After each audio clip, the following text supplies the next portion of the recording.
పల్లవి, నీకు బాగుంటుందని మేము అనుకుంటున్నాం. మీరు ఎవరిని చేసుకోమంటే వాళ్ళని చేసుకుంటాను.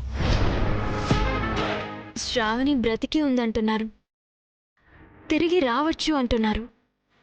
వచ్చాక ఆయన మనసు మారి శ్రావణి కావాలి అనిపిస్తే అప్పుడు నా పరిస్థితి ఏంటి? 4 రోజులు నిశ్చితార్థం అంటున్నారు కదా. ఈలోగా మీ అక్క కనుక తిరిగి వచ్చి మా అమ్మకి కాలు రాకుండా చేసిందే, ఆ కాళ్ళ మీద పడి తప్పైపోయిందని ఏడుస్తూ క్షమాపణలు అడిగితేనే అప్పుడు నేను తను అంగీకరిస్తాను. 4 రోజుల్లో శ్రావణిని తెచ్చేస్తుందంట. అది బతుకుందో లేదో తెలీదు, బతికినా రాదు, వచ్చినా ఇక్కడ ఎవ్వరూ ఒప్పుకోరు. సో పల్లవి, సారీ రూబీ, అంతా నువ్వు అనుకున్నట్టే జరుగుతుంది. ఈ ఇంటి కోడలు అయిపోతున్నావు. తర్వాత నీ అసలు రూపం బయటపడినా నిన్ను ఎవరూ ఏమీ చేయలేరు. అసలు ఎవరికి తెలిసే ఛాన్సే లేదు.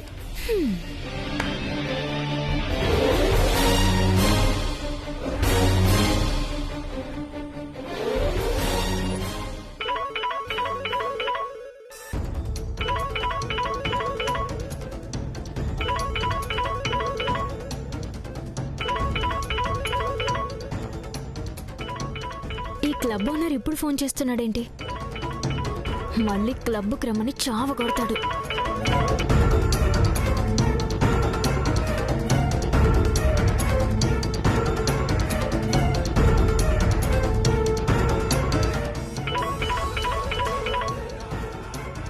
అబ్బా, ఈ బాస్ ఒకడు మాట్లాడేదాకా వదలడు. ఏదో ఒకటి చెప్పి కట్ చేయడం బెటర్. Hi sir. ఏంటి రూబీ, పబ్కి రావడం మానేసావు? సార్, అది ఊర్లో అర్జెంట్ పనుంటే వచ్చాను, అవ్వగానే వచ్చేస్తాను సార్. ఏంటి కథలు చెప్తున్నావా? నువ్వెక్కడున్నావో ఏం చేస్తున్నావో నాకు తెలుసు.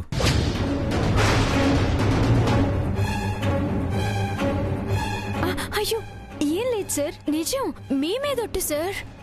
నీకు ఛాన్స్ ఇస్తే నీ బొట్లుతోనే చంపేస్తావు. అంత పెద్ద ముదురు వినుపు.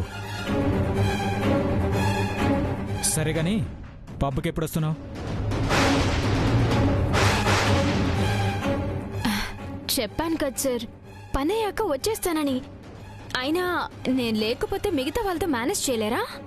ఎవరికుండే కస్టమర్స్ వాళ్ళకుంటారు. మనం ఏ ఒక్క కస్టమర్ని వదులుకోలేం. వదులుకోకపోతే మానేయండి. నాకు కుదిరితే వస్తాను, లేదంటే లేదు. ఏంటి వాయిస్ రేజ్ అవుతుంది? ఫోన్లో కాదు కానీ ఒకసారి డైరెక్ట్గా మాట్లాడుకున్నారా? లేదు సార్, ఇప్పుడు పబ్కి రావడం కుదరదు. నువ్వు రావని తెలుసు, అందుకే నేనే నీ దగ్గరకు వచ్చా. ఇప్పుడు నువ్వుండే ఇంటి బయటే కారులో కూర్చొని మాట్లాడుతున్నా.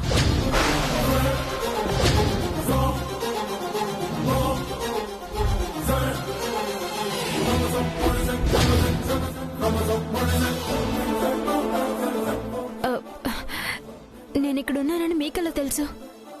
నీ బాగోతం మొత్తం నాకు తెలుసు, కానీ బయటికి రా, మాట్లాడాలి. సార్ ప్లీజ్, ప్రాబ్లం అవుతుంది. ప్లీజ్ సార్ వెళ్ళిపోండి సార్. ఇప్పుడు నువ్వు వస్తున్నావా రావట్లేదా? రాలేను సార్, అర్థం చేసుకోండి ప్లీజ్. నువ్వు వస్తావా నన్ను లోపలికి రమ్మంటావా? సార్ వద్దు sir, please sir, please sir. 3 లెక్క పెట్టి ఫోన్ కట్ చేస్తా. రాకపోతే నేనే లోపలికి వస్తా.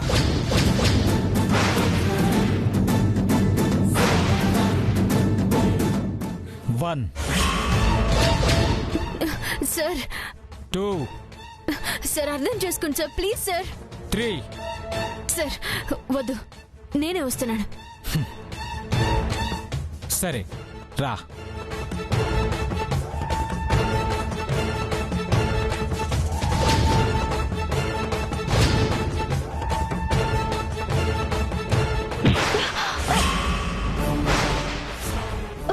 అయ్యో సారీ సారీ అక్క.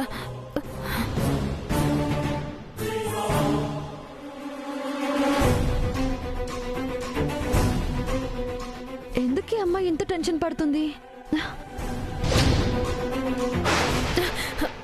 ఏంటమ్మా, ఏంటి హడావిడి? ఎక్కడికి పరిగెడుతున్నావు? హడావిడేం లేదు అంకుల్, చిన్న పనుంది, ఇప్పుడే వస్తాను.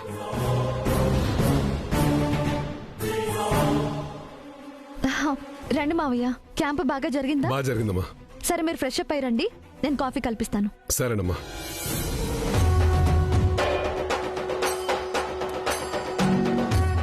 ఇంత హడావిడిగా ఈ అమ్మాయి ఎక్కడికి వెళ్తుంది?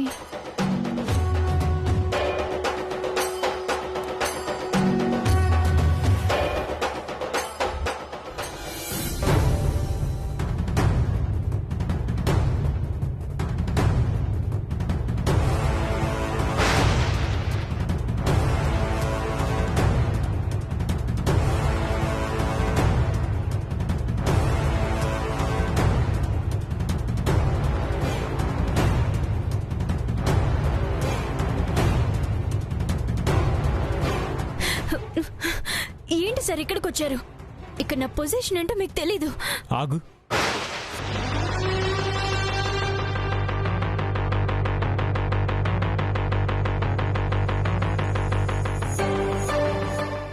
ఏంటి గెటప్ అంతా మార్చేశావు? పబ్లో ఉన్నదానికి ఇక్కడికి బీరు సీసాకి పన్నీర్ సీసాకి ఉన్నంత తేడా ఉంది. గెటప్లో ఇంత తేడా ఉందంటే గట్టిగానేదో ప్లాన్ చేసినట్టున్నావు. ఏంటి మ్యాటర్? సార్ మీకు అవన్నీ తర్వాత చెప్తాను. మీతో మాట్లాడడం చూస్తే నాకు ప్రాబ్లం అవుతుంది. వెళ్ళిపోండి సార్, ప్లీజ్ సార్. ఇక్కడి విషయాలన్నీ నాకు అనవసరం. నువ్వు ఏమన్నా చేసుకో. పబ్కి ఎప్పుడొస్తున్నావో చెప్పు. సార్ చెప్పాను కదా సార్, ఇప్పుడు మాత్రం రాలేను. పరిస్థితి అర్థం చేసుకోండి ప్లీజ్ సార్. నువ్వు నా పరిస్థితి అర్థం చేసుకోవాలి రూపీ. నువ్వు లేకపోతే నీలా డాన్స్ ఎవరు చేస్తారు? నీకోసం ప్రతి వారం ప్రత్యేకంగా వచ్చే అరబ్ షేక్కి ఏం సమాధానం చెప్పాలి? సార్ ప్లీజ్ సార్, ఏదో ఒకటి చెప్పి మేనేజ్ చేయండి. కొద్ది రోజులు టైం ఇవ్వండి. ఈలోగా అలవాటు పడిన కస్టమర్లు రావడం మానేస్తారు. పబ్బు మూసుకోవాలా? అసలు నువ్వు లేకపోతే మాలెవరు సప్లై చేస్తారు? నువ్వు తప్ప ఇంకెవరూ వద్దంటున్నారు. సార్ ప్లీజ్ సార్, ఇప్పుడు నేను వస్తే ఇన్ని రోజులు పడ్డ కష్టం అంతా వేస్ట్ అయిపోతుంది. వస్తున్నావా రావట్లేదా? Sir please sir, please. మర్యాదగా చెప్తే వినవు నువ్వు. రా.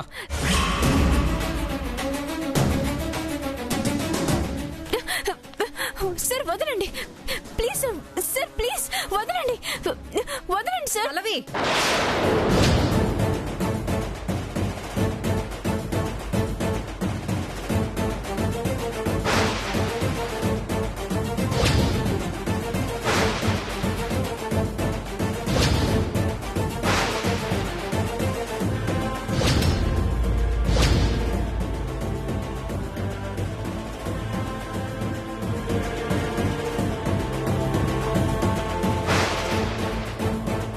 మొత్తం వినేసినట్టున్నారు.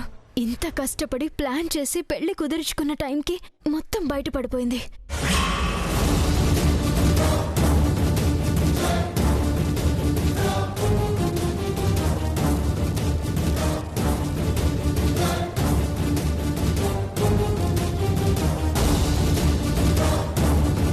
కోయ్, ఎవరవయ్యా నువ్వు? మా పిల్ల చేపట్టుకున్నావేంది? వదలవయ్యా.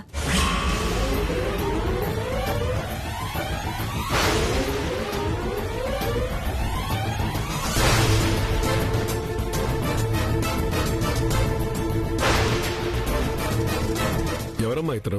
నీకు తెలుసా? అంటే మేం మాట్లాడిందేది వినలేదన్నమాట. చెప్పమ్మా, అతను నీకు తెలుసా? మాట్లాడవేంటి పల్లవి?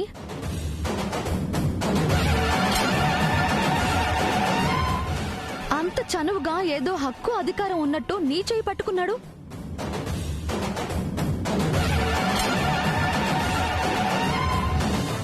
ఆయన నీకు తెలుసా?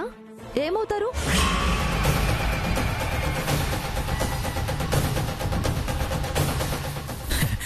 బాబాయ్ నవ్వుతానమ్మా.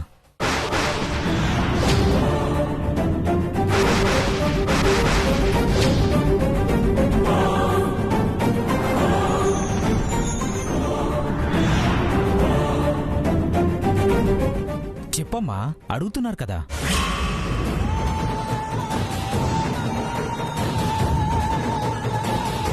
మొహమాటం ఎక్కువ, చెప్పదు. తన బాబాయినవుతాను. బాబాయా? తను అనాథ, ఎవరూ లేరు అని చెప్పింది. అనాథే, మా ఇంటి పక్కనే ఉండేది. బాబాయ్ పిన్ని అంటూ బాగా కలిసిపోయేది. మా ఇంట్లో పిల్ల కిందే లెక్క. మరి తన చేయి పట్టుకుని లాక్కుని వెళ్తున్నారేంటి? ఏమైంది? అదా, ఏమీ లేదు మేడం. ఈ రామాయణం పుస్తకాలు పట్టుకొని ఇల్లిల్లు తిరిగి అమ్ముతుంది కదా, అందులో ఏమొస్తుంది? ఏదైనా ఉద్యోగం ఇప్పిస్తా, చేసుకో అంటే వినదు. ఇదే చేస్తే పుణ్యం వస్తుంది అంటుంది.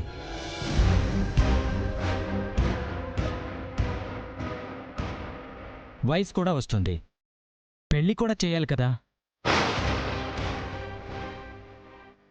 వాళ్ళ పిన్నేమో ఎలాగైనా ఒప్పించి తీసుకురమ్మంటే తీసుకెళ్దామని వచ్చా. ఇదిగో ఇప్పుడు కూడా రానని మొండికేస్తుంది.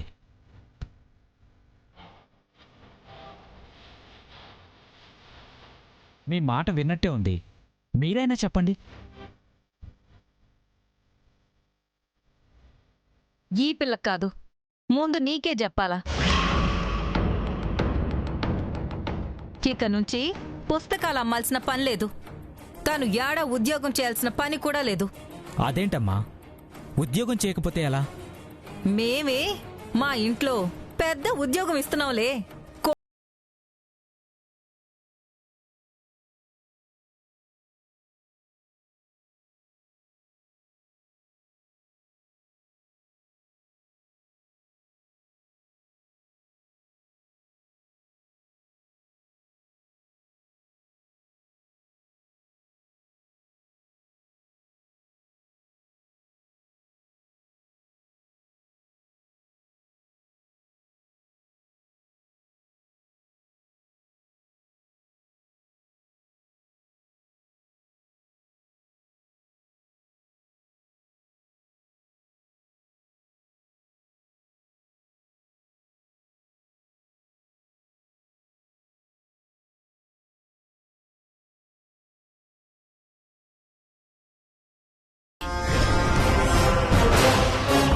టెన్షన్ పెట్టినా లాస్ట్లో బాగా సేవ్ చేశారు.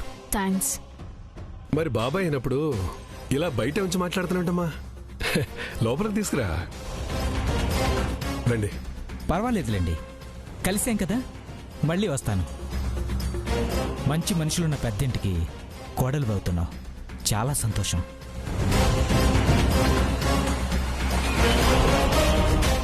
నువ్వు బాగానే సెటిల్ అవుతున్నావు, కానీ షేక్ వచ్చేసరికి నువ్వు పబ్బులో లేవనుకో, ఈసారి ఇంట్లోకొచ్చి బండారం మొత్తం బయట పెడతా.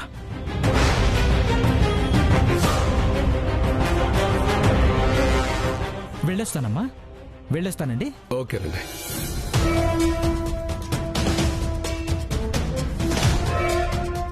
రామ్మా.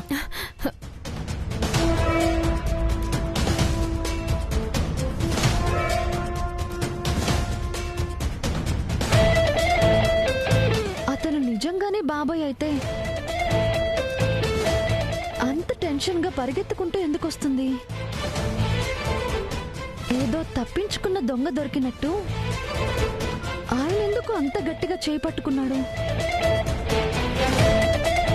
ఎక్కడో ఏదో తేడా జరుగుతుంది, అదేంటో తెలుసుకోవాలి.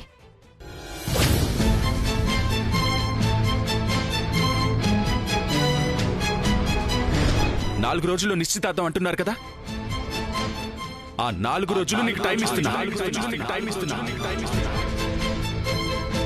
ఈ లోగా మీ అక్క గనుక తిరిగి వచ్చి ఆ కాళ్ళ మీద పడి తప్పైపోయిందని ఏడుస్తూ క్షమాపణలు అడిగితేనే అప్పుడు నేను తను అంగీకరిస్తాను. ఇంకా 4 రోజులే టైం ఉందక్క. ఈలోగా నువ్వు రాకపోతే నీ స్థానంలోకి రావడానికి వేరొకరు సిద్ధంగా ఉన్నారు. ఎక్కడున్నావక్క?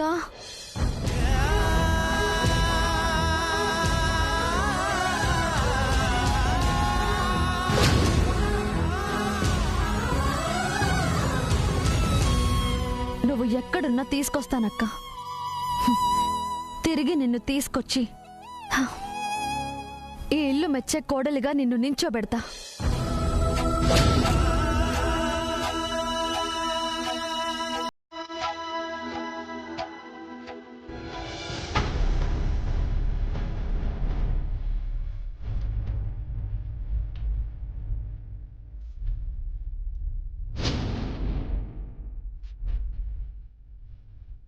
అసలు నువ్వు లేకపోతే మాలెవరు సప్లై చేస్తారు? నువ్వు తప్ప ఇంకెవరూ వద్దంటున్నారు.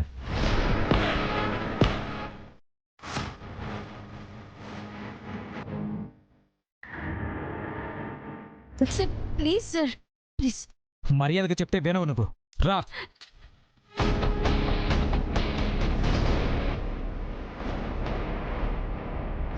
మాట్లాడవేంటి పల్లవి? అంత చనువుగా ఏదో హక్కు అధికారం ఉన్నట్టు నీ చేయి పట్టుకున్నాడు. ఆయన నీకు తెలుసా? ఏమవుతారు? అమ్మో, టెన్షన్తో ఒక్కసారిగా ప్రాణం పోయినట్టయిపోయింది. ఓనర్ టెన్షన్ పెట్టినా లాస్ట్లో కవర్ చేశాడు కాబట్టి సరిపోయింది. లేదంటే అడ్డంగా బుక్ అయిపోయి ఉండేదాన్ని. జస్ట్ మిస్ అయిపోయింది. కానీ ధరణి మాత్రం అడుగడుక్కి అనుమానిస్తూనే ఉంది. అది ఇంట్లో వాళ్ళు కూడా నమ్మితే నా పరిస్థితి ఏంటి? ఏదో ఒకటి చేయాలి.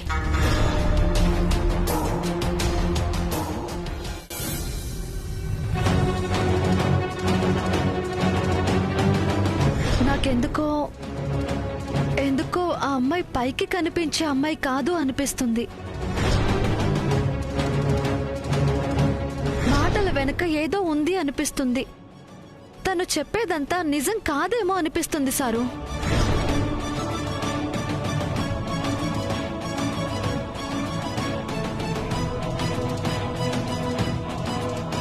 టైలర్ పల్లవిని ఎందుకు అనుమానిస్తుంది? తన అక్క స్థానంలోకి పల్లవి వస్తుందని అలా మాట్లాడుతుందా?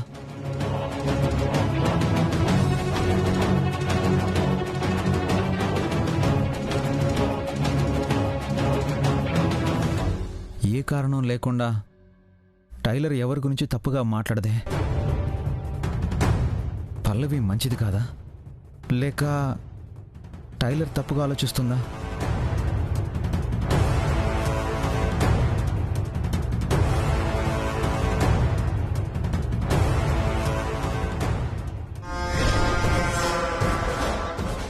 ఒక 2 minutes మీతో మాట్లాడొచ్చా? మంచో చెడో తెలీదు. ఆ రోజు గుళ్ళో మీకు పరిచయం అయ్యాను. అక్కడితో ఆ పరిచయం ఆగిపోయి ఉంటే బాగుండేదేమో. కానీ ఏదో రాసి పెట్టినట్టు అనుకోకుండా మీ ఇంటికే పుస్తకాలతో వచ్చాను. పెద్ద మనసుతో మీరు ఆశ్రయం ఇచ్చారు. పోనీ అక్కడితో ఆగిపోయినా బాగుండేదేమో. ఇప్పుడు ఈ ఇంటికి కోడల్ని చేస్తానంటున్నారు. అనాథని కదా. చిన్నప్పటి నుంచి నా మంచి కోసం ఎవరేం చేసినా అవునండమే నా అలవాటు. అందుకే ఇప్పుడు కూడా ఈ పెళ్లికి అవుననేశాను. అయినా ఇదంతా ఎందుకు చెప్తున్నారు? అన్నయ్యని పెళ్లి చేసుకోవడం మీకు ఇష్టం లేదా? అయ్యో, ఇష్టం లేకపోతే అప్పుడే చెప్పేసి ఉండేదాన్ని. ఇది నా అదృష్టం అనుకున్నాను. కానీ ఈ పెళ్లి చేసుకోవడం ధరణికి ఇష్టం లేనట్టుంది. ఆహా, అదేం లేదు. తను వాళ్ళ అక్క గురించి ఆలోచిస్తుంది. దానివల్ల మీకు అలా అనిపిస్తుంది. లేదండి, మాటలు చేతులు బట్టి నేనంటే ఇష్టం లేదని తెలిసిపోతుంది. ఇంట్లో ఒక్కరికి ఇష్టం లేకపోయినా పెళ్లి చేసుకోవడం కరెక్ట్ కాదు కదా. అనవసరంగా నా వల్ల మీ మధ్య మనస్పర్ధలు వస్తాయి.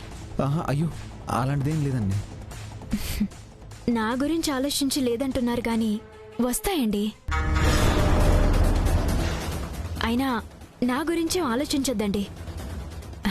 నాకు దేని మీద ఆశ లేదు. ఏదో పోగొట్టుకుంటానన్న బాధ లేదు. జీవితం ఎటు తీసుకెళ్తే అటు పోవడమే. ఎందుకో మీకు చెప్తే బాగుంటుందనిపించి చెప్పాను. ఈ పెళ్ళొద్దని మీరే ఆంటీ వాళ్ళకి చెప్పేయండి. ఆగండి, మీరు అనవసరంగా ఎక్కువగా ఆలోచిస్తున్నారు. టైలర్కి తన అక్క మీద ఉన్న ప్రేమ వల్ల అక్క తిరిగి వస్తుందని నమ్ముతుంది. కానీ మాకెవ్వరికీ నమ్మకం లేదు. కొద్ది రోజులకి తనే అర్థం చేసుకొని మారుతుంది, కానీ మీరు మాత్రం మీ మనసు మార్చుకోవద్దు. అది కాదండి. చూడండి, మిమ్మల్ని ఇంటి కోడలను చేసుకోవడానికి అమ్మా నాన్న ఇష్టపడ్డారు. అన్నయ్య పెళ్లి చేసుకుంటానన్నాడు. ఇంకా ఆలోచించేదేముంది? చిన్న చిన్న సమస్యలు ఏమైనా ఉంటే అవే పోతాయి. ప్రశాంతంగా వెళ్ళి నిద్రపోండి. Good night.